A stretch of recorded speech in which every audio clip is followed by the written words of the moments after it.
এই দ্বীপের আরেকটা সাইড কাঁঠালের মতো অনেক দূরে, যেখানে আর কি নীল রঙের পানি দেখা যায়। নো বিকিনি, আলহামদুলিল্লাহ। ধবধবা বালু, প্যারাসেলিং করব। বিসমিল্লাহির রহমানির রহিম, আসসালামু আলাইকুম।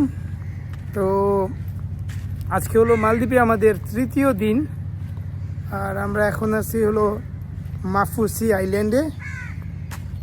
তো আমার ডান সাইডে হইলো একটা সুন্দর খেলার মাঠ, আর বাম সাইডে হলো মাফুসি স্কুল।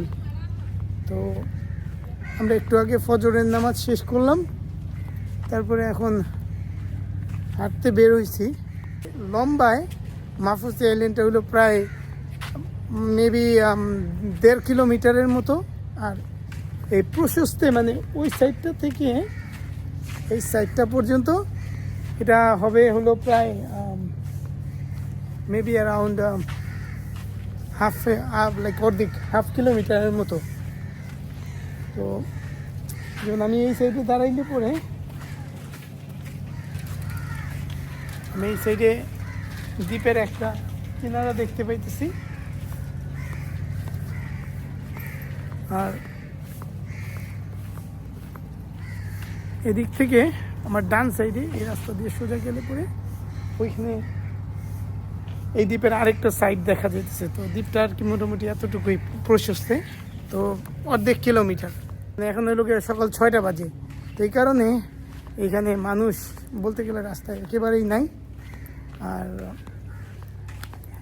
এই আইল্যান্ডটা আমি যতটুকু জানি যে এটা এখানে অনেকগুলো হোটেল আছে, প্লাস এটা কিন্তু অনেকটা লোকাল আইল্যান্ডও বলা চলে। মানে এখানে আর কি অনেক লোকাল মানুষ যারা মালদ্বীপের তারা থাকে। কালকে আমরা দ্বীপের ওই সাইডে একটা ফেরি ঘাট আছে, সেই ঘাটটার নাম ছিলাম নাইমা। তারপর আমরা আমাদের হোটেলে গেছিলাম। আমাদের হোটেল হলো এই ফেরি ঘাট থেকে প্রায় মেবি 2-3 মিনিট দূরে। আর এখানে অনেকগুলো লোকাল বাড়ি, দোকান এগুলো দেখা যেতেছে। আর আমি আমার ক্যামেরাটা ঘুরায় দেখাই যে আমি জাস্ট দ্বীপের প্রশস্তটা একটু আগে যেটা বলতেছিলাম যে খুবই মানে আর কি ছোট, 1/2 কিলোমিটার। আর এই পেছনে কয়েকটা বড় বড় হোটেল দেখা যেতেছে। এইগুলো হলো মানে লোকাল যারা থাকে এই আইল্যান্ডে তাদের থাকার বাসা। তো আমার ডান সাইডে আর বাম সাইডে অনেকগুলো আবার গিফট আর সুভিনিয়ার্সের দোকানও আমি দেখতেছি।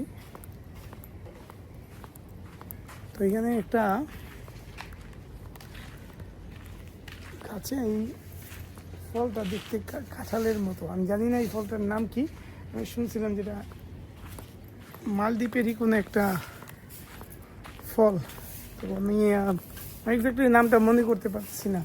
তো আলহামদুলিল্লাহ ওই একটু আগে 2-3 মিনিট আগে আমি একটা মসজিদে ছিলাম, আর এখানে আরেকটা মসজিদ। আমি দ্বীপের ওই সাইডে যেখানে আর কি ফেরিগুলো নামায় তার এক্স্যাক্টলি অপোজিট সাইডে আইসা পড়ছি। তো এইখানে এই সাইডটা হলো সম্পূর্ণ বালু দিয়ে ভরা আর কি। এটা একটা বিচই বলা চলে, কিন্তু এই আইল্যান্ডের মেন বিচটা হলো ওই সাইডটাতে। ওইখানে আর কি আমার মানে 2টা কি 3টা বড় বড় বিচ আছে। আর এই জায়গাটা দেখতে অনেক সুন্দর। তো এখানে আমি সাধারণত কাউকে সাঁতার কাটতে দেখি নাই, কিন্তু ওই অনেক দূরে যেখানে আর কি নীল রঙের পানি দেখা যায়। তো আমি জানি যে ওই সাইডটাতে যারা আর কি স্নরকেলিং করে, মানে আর কি যে সমুদ্রে তাদেরকে নিয়ে যায়, তারপরে নিচে নেমে তারা মাছ দেখে। তো সেই জায়গাটাতে গেলে পরে তো সাধারণত তাদেরকে ওই সাইডটাতে নিয়ে যায়। আর এই জায়গাটাতে বালুগুলো আছে না, এই বালুগুলো কিন্তু হলো সাদা বালু। মানে এখানে বালুগুলো সব সাদা বালু। এখানে কেউ একজন বড় একটা লাভ চিহ্ন আঁকছে। এখানে একটা সাইন আছে, এই সাইনটাতে লেখা আছে নো বিকিনি। তো এটা হলো আর কি মালদ্বীপের এই মাফুসি আইল্যান্ডের নো বিকিনি বিচ। যখন নো বিকিনি বিচ মানে বলা হয়, তখন মানে আর কি এই বিচটাতে কেউ বিকিনি পরে ঘোরাফেরা করতে পারবে না। কিন্তু এই দ্বীপটার আরেকটু ওই সাইডে, মানে আমার বাম দিকে, ওইখানে আরেকটা বিচ আছে যেটা হলো বিকিনি বিচ। মানে ওই বিচটাতে মানুষ চাইলে পরে যারা আর কি ট্যুরিস্ট তারা বিকিনি পরে ঘোরাফেরা করতে পারবে। আর আমার বাম সাইডে এখানে একটা খুব সুন্দর বাচ্চাদের জন্য আর কি তারা পার্ক বানাইছে, আর্টিফিশিয়াল পার্ক। এখানে আর কি যা কিছু আমি দেখতেছি এগুলো আর কি আমি যতটুকু বুঝতে পারছি এগুলো রিয়েল ঘাস না, মানে আর কি অরিজিনাল ঘাস না। তো এখানে বারবার আমি আর কি এখানে অনেক জায়গাতে এই ধরনের সাইন দেখছি যে বলা হচ্ছে যে নো বিকিনি। আর যেটা বলছে যে মালদ্বীপ যেহেতু আর কি একটা 100% মুসলিম কান্ট্রি, তো আমি আর কি দেখছি যে তারা মোটামুটি স্ট্রিক্টলি এই জিনিসটা ফলো করে। তো এতে দেখা গেছে কি আমি এই দ্বীপের বিভিন্ন জায়গায় এরকম সাইন দেখছি যে বলা হয় যে অ্যাটলিস্ট পাবলিক প্লেসে মানুষকে যে বিকিনি পরে ঘোরাফেরা করাটা আর কি তারা নিষেধ করে। আর মালদ্বীপ হলো 100% একটা মুসলিম কান্ট্রি। তো এখানে আমি আরেকটা জায়গায় আসছি, এখানে অনেকগুলো ব্যায়ামের আর কি জিনিসপত্র আছে। তো এই সাইডটাতে সাইকেল, তারপরে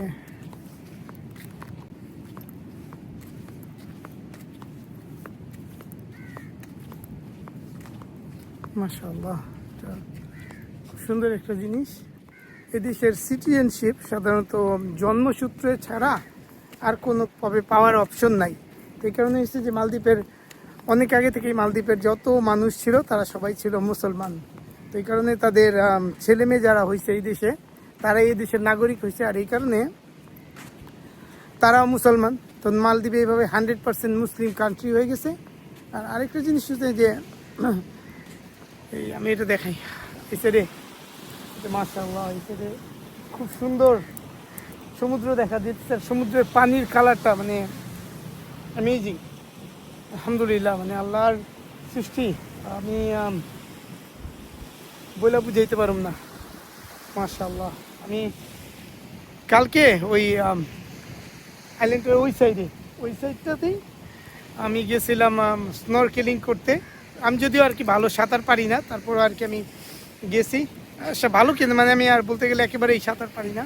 তো আমি ওইখানে গেছিলাম, তো আলহামদুলিল্লাহ আমার কাছে আর কি এটা অনেক অ্যামেজিং, খুব ভালো একটা এক্সপিরিয়েন্স মনে হয়েছে। এখানে টেবল আছে বসার জন্য, ছেলে পরে এখানে বসে সানসেট দেখা যায়। আবার এখানে এই ধরনের চেয়ার আছে, এটাতে আমি বসলাম। এই কানি ওই যে হোটেলটা আছে সেই হোটেলের সামনে একটা জায়গায় আসছি। তো আমার বাম সাইডে যে বিচটা আছে এটা হলো বিকিনি বিচ, মানে আর কি ওই বিচটাতে বিকিনি পরে প্রবেশ করা অ্যালাউড, কিন্তু এখানে লেখা আছে নো বিকিনি। মানে এই জায়গাটা নো বিকিনি, মানে ওই বিচ থেকে এই সাইডে আসতে পরেই তারা মোটামুটি বলে দিচ্ছে যে তোমরা বিকিনি পরে এই সাইডে আসতে পারবা না। কিন্তু আমার হাতের ডান সাইডে যে বিচটা দেখা যাচ্ছে ওই জায়গাটাতে শুধু তারা বিকিনি পরে ট্যুরিস্টদেরকে যাওয়া অ্যালাউ করে। ওই বিকিনি বিচের শুরুটা হয়েছিল ওই বিল্ডিংগুলোর পেছনে আরও কয়েকটা হোটেল আছে সেখান থেকে। আর আমি এখন যে জায়গাটাতে আসছি সেখানে এই বিচটা শেষ হয়েছে, মানে এই দরজার পরে হলো বিচটা শেষ।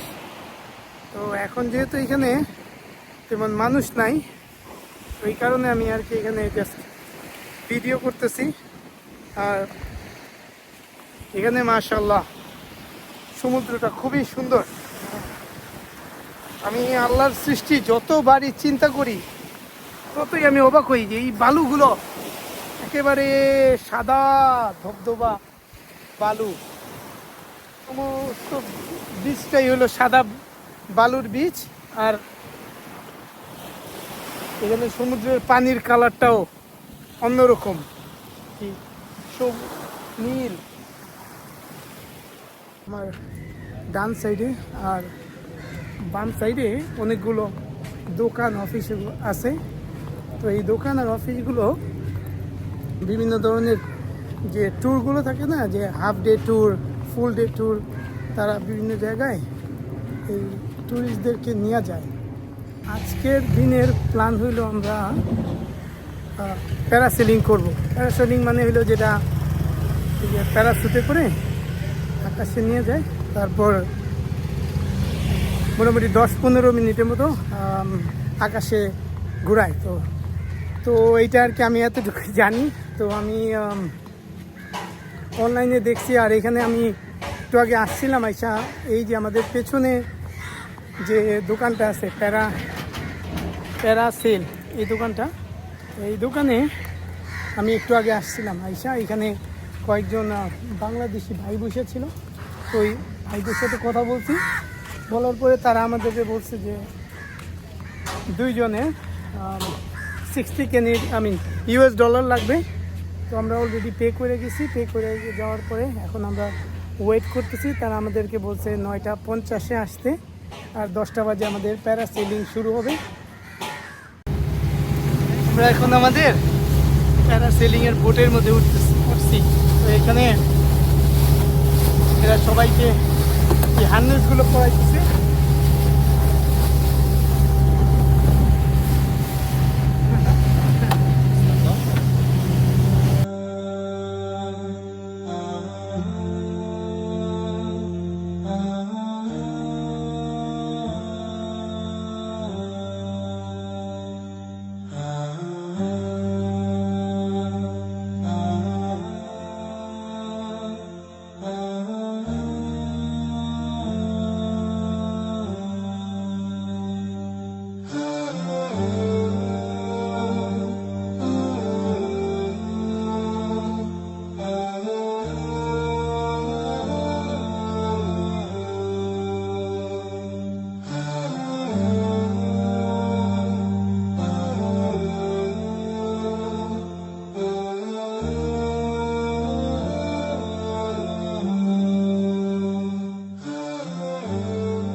তো আমরা একটু আগে আমাদের প্যারাসেলিংয়ের এই ট্যুরটা শেষ করছি।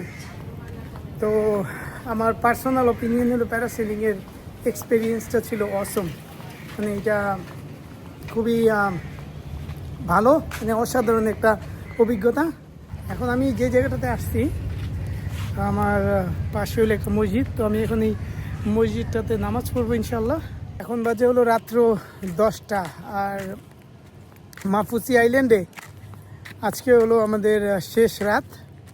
তো কালকে সকালবেলা আমরা এখান থেকে অন্য একটা আইল্যান্ডে চলে যাব। যদি আর কি আমার মানে ভিডিওটা ভালো লাগে, তাহলে আমার ভিডিওতে আর কি আমার চ্যানেলে সাবস্ক্রাইব করেন, আর ভিডিওটা শেয়ার করেন। আর আমার পরবর্তী ভিডিও পর্যন্ত আসসালামু আলাইকুম।